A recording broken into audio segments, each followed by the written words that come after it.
प्रणाम आत्मबंधन. आज आपण पाहणार आहोत महाभारत सभा पर्व 56 मधील धावा. रोग किंवा यमराज कोणाचीही प्रतीक्षा करत नाही. न व्याधो नापि यमा प्राप्तु श्रेय प्रतीक्षते यावदेव भवेत कल्पस्रावच्य समाचरेत. याचाच अर्थ, रोग अथवा यमराज या गोष्टींची प्रतीक्षा करत नाही की याने श्रेय म्हणजे कल्याण, मोक्ष प्राप्त केला आहे की नाही.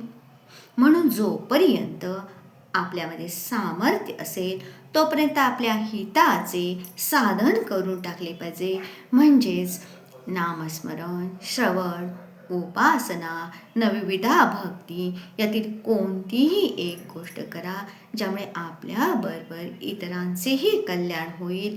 अर्थात परमात्म प्राप्ती केली पाहिजे. जय जय रघुवीर समर्थ. जय सद्गुरू.